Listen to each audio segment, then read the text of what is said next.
आदर्श शिक्षण समिति बाड़मेर द्वारा आदर्श विद्या मंदिर में पढ़ने वाले भैया बहनों का हार्दिक स्वागत एवं अभिनंदन। आज की इस वीडियो में विषय विज्ञान कक्षा 10 में अध्याय 4 के भाग 2 का अध्ययन करेंगे। प्रतिरक्षी की संरचना। इससे पूर्व प्रतिजन, प्रतिरक्षी और भिन्न भिन्न प्रकार के प्रतिरक्षी की विधियां की कार्य के पर अपन ने अध्ययन कर लिया था। विशिष्ट प्रतिरक्षी भी दो प्रकार की होती है, सक्रिय प्रतिरक्षा और निष्क्रिय प्रतिरक्षा। और जैसे प्रतिरक्षा की विधियां स्वाभाविक प्रतिरक्षा विधि और उपार्जित प्रतिरक्षा विधियां दो प्रकार की होती थी, उनका भी अपने पूर्व के वीडियो में अध्ययन कर लिया था। प्रतिरक्षी को इम्यूनोग्लोबिन यानी शॉर्ट में इसको आईजी के नाम से जानते हैं। ये प्लाज्मा कोशिका द्वारा निर्मित गामा ग्लोबुलिन प्रोटीन है जो प्राणियों के रक्त तथा अन्य तरल पदार्थों में पाए जाते हैं।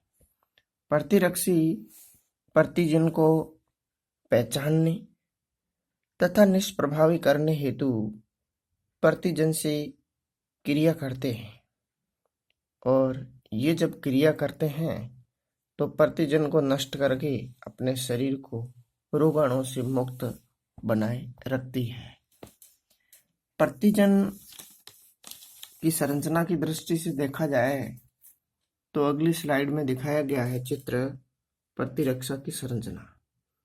प्रतिरक्षी का आकार अंग्रेजी के वाई अक्षर की तरह होता है।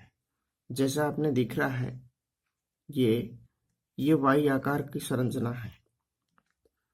यह जटिल ग्लाइकोप्रोटीन से मिलकर बना अणु होता है, जिसमें 4 पॉलीपेप्टाइड श्रृंखलाएं, जिसमें 2 भारी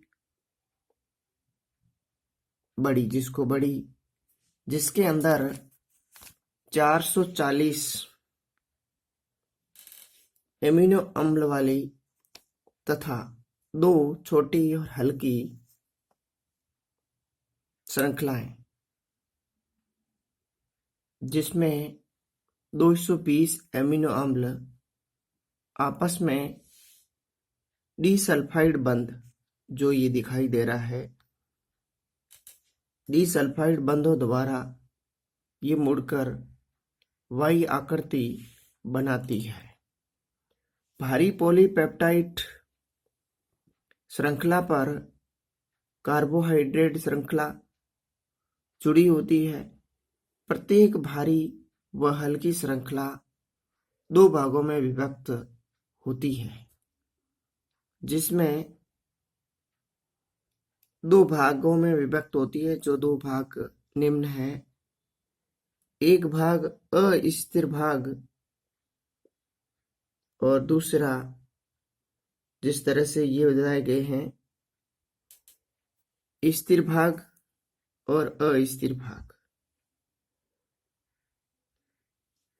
अस्थिर भाग ये वो भाग है जो प्रतिजन से क्रिया करता है तथा श्रृंखला के एमीन भाग यानी NH2 भाग की तरफ पाया जाता है। दूसरा स्थिर भाग, ये भाग श्रृंखला के कार्बोक्सिलिक COOH भाग की तरफ पाया जाता है। प्रतिरक्षा के पुंछीय भाग को स्थिर भाग कहते हैं। अधिकतर प्रतिरक्षियों के वाई स्वरूप में 2 भुजाओं के उद्गम स्थल लचीले होते हैं, जो कब्जे तथा हिंज कहलाते हैं।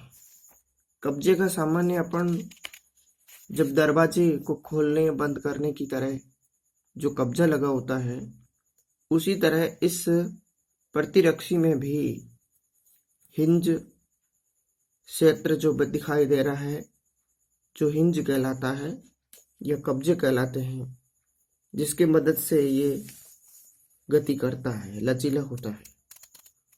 लचीले होते हैं जो कब्जे या हिंज कहलाते हैं। प्रतिरक्षी का अस्तर भाग जो प्रतिजन के छोटे बड़े अणु समाहित कर अभिक्रिया करने में मदद भी करता है। प्रतिरक्षी के प्रकार। मनुष्य में 5 प्रकार के प्रतिरक्षी पाई जाती है। प्रतिरक्षी को इम्यूनोग्लोबिन भी कहते हैं। तो इम्यूनोग्लोबिन को संक्षिप्त में आईजी कहते हैं। इसी तरह ये 5 प्रकार की प्रतिरक्षी है जो मैं आपको बता रहा हूँ, जो इसकी स्लाइड में भी दर्शाए गए हैं। IgG, IgG, IgA, IgD, IgM, IgE.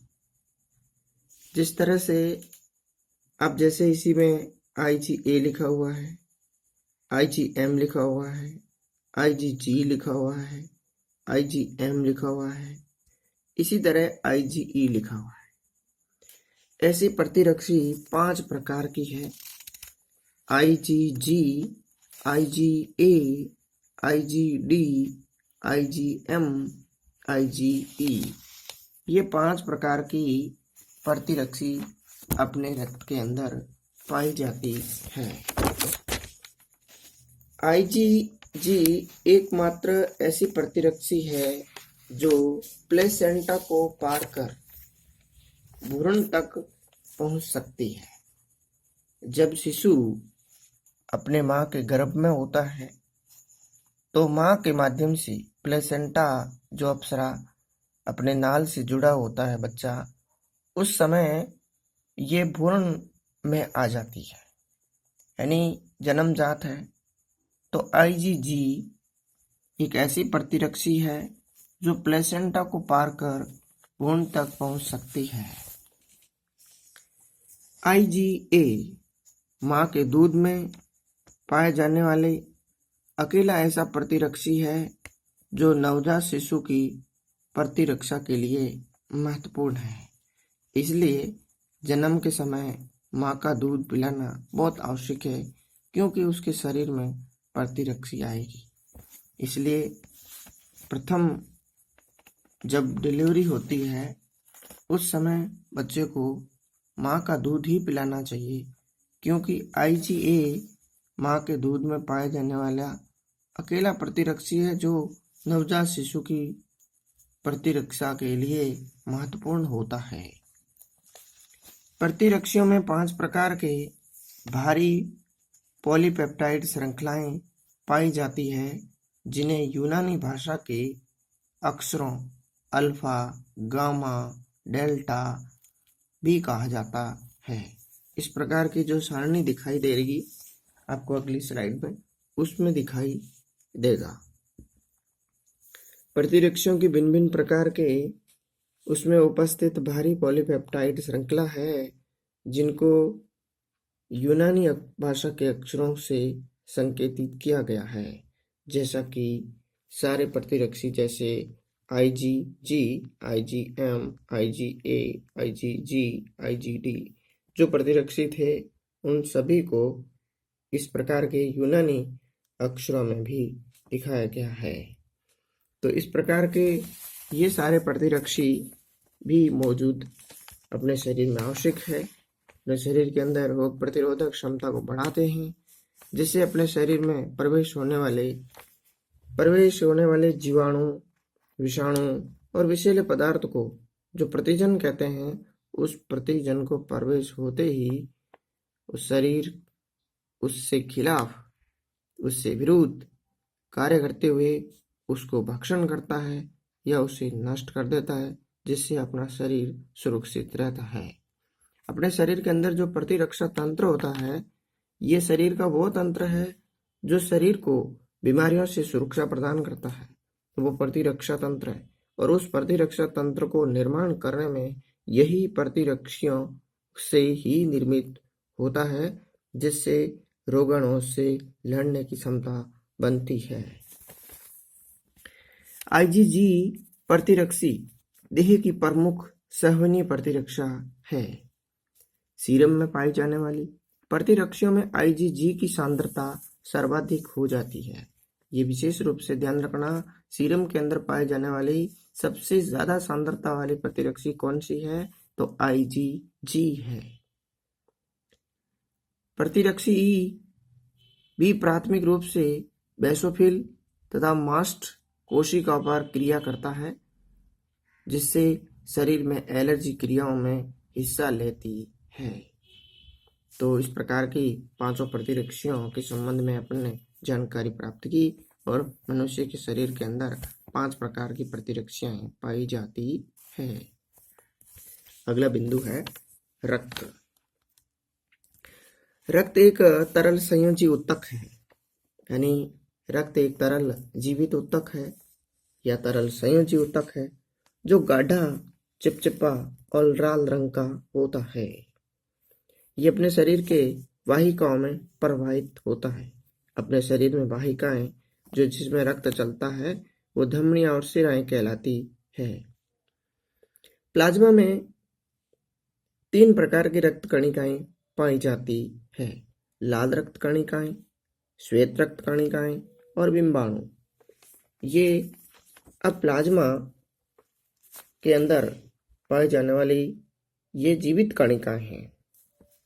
Plasma आंतों से अवशोषित पोषक तत्वों को शरीर के भिन्न अंगों ऊतकों तक पहुंचाता है, और उसमें प्लाज्मा की मुख्य भूमिका होती है, और अंगों से भिन्न प्रकार के हानिकारक पदार्थों को भी अंगों तक लाने का काम करता है। तो उस संबंध में प्लाज्मा में 3 प्रकार की रक्त कणिकाएं मौजूद होती है। यानी रक्त के 2 भाग हैं, ठोसीय और द्रवीय। द्रवीय भाग प्लाज्मा कहलाता है तथा ठोसीय भाग कणिकाएं कहलाती है। ये कणिकाएं 3 प्रकार की होती हैं: लाल रक्त कणिकाएं, श्वेत रक्त कणिकाएं और बिंबाणु। अब लाल रक्त कणिकाएं का मुख्य कार्य गैसों का आदान प्रदान करना, गैसों का परिवहन विनिमय करना। जिस तरह से अपन श्वसन क्रिया से श्वास लेते हैं, ये श्वास जब फेफड़ों में जाती है तो हीमोग्लोबिन उसको बांधकर, और हीमोग्लोबिन से आरबीसी में जब गैस प्रवाहित होती है तो भिन्न भिन्न शरीर के ऊतकों अंगों तक ले जाने का काम लाल रक्त कणिकाएं करती है। श्वेत रक्त कणिकाएं बाहर से किसी प्रकार का प्रतिजन या रोगाणु शरीर में प्रवेश करता है तो उससे अपने शरीर की सुरक्षा प्रदान करने का काम ये डब्ल्यूबीसी या श्वेत रक्त कणिकाएं करती है। बिंबाणु ये रक्त में उपस्थित ऐसे छोटे छोटे कण होते हैं जिसको बिंबाणु या प्लेटलेट्स या थ्रोम्बोसाइट्स कहते हैं, जिससे रक्त का थक्का जमाने में मुख्य भूमिका रहती है। अनावश्यक रक्त वाहिनियों से जब रक्त बाहर निकलता है तो उसको रक्त को थक्का जमाकर मार्ग को अवरुद्ध कर देती है, जिससे शरीर में अनावश्यक रक्त का जो हानि होती है उसको रोकने में मदद करती है। यानी रक्तस्राव को रोकने में मदद करने की भूमिका बिंबाणु की होती है। अपने शरीर में इन बिंबाणु का जीवनावधि 10 दिन की होती है।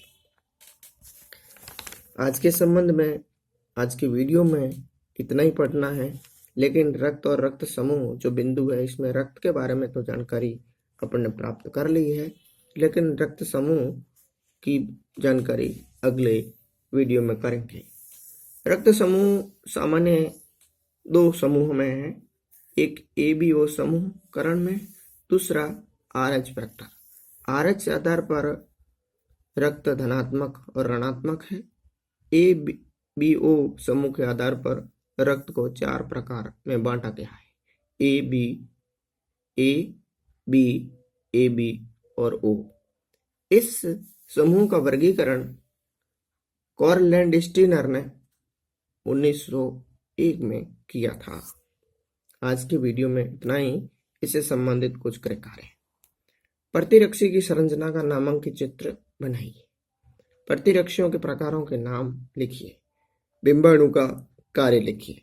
मां के दूध में पाए जाने वाले प्रतिरक्षी का नाम लिखिए। आज की वीडियो में इतना ही। धन्यवाद। वंदे मातरम।